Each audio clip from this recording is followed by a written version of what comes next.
আমি কেমন করে তার দোষ দেব? আসলে তো তার কোনো দোষ নেই। এত কিছুর পরও আমি তাকে ভালোবেসে চাই। সে আমার এত অবহেলা করে, তারপরও আমি তারে ভালোবাসি। এত মানুষ থাকতে তার পিছে আমি এই করি। তারপরও তারে আমি কোনো সময় বোঝাইতে পারি না যে আমি তারে ভালোবাসি। সে আমার ফিলিংসটা মানে বুঝলোই না, কোনো সময় আমার ফিলিংসটাই বুঝলো না।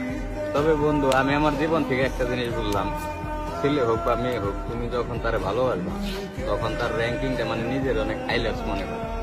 মানে ও কোনো সময় এটা বোঝার চেষ্টা করে না যে দুনিয়ায় এত মানুষ থাকতে আমারে ভালোবাসে। এটা কখনোই বোঝে না। মানে ওই ভালোবাসাটা উল্টায় না, মানে আমি সেরা বা আমি একবার অনেক সুন্দরী এই হিসাবে না। কোন সময় এটা ভাবে না যে এত মানুষ থাকতে আমারে ভালোবাসে।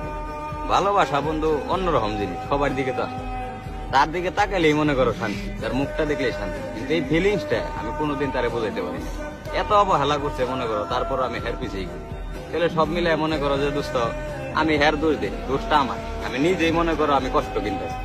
এই কষ্ট মনে করো একতরফা ভালোবাসার যে কষ্ট, এই কষ্টটা বন্ধু যে মনে করো এটা মানে এই পরিস্থিতির শিকার হয়েছে, একমাত্র ওই জানে যে কষ্টটা কিরকম। সবাই এই পরিস্থিতিতে বুঝবো না। তো হয়তো কেউ হাসিয়া খেলে নিবো যে ও পাগল হয়ে গেছে, ওর পিছিয়ে ঘুরে খেতেন। আসলে যে মনে করো এই ফিলিংসটা বুঝছে, যে কাউরে মন থেকে ভালোবাসছে, ওই বুঝে যে জিনিসটার যন্ত্রণা বা জ্বালাটা কথা।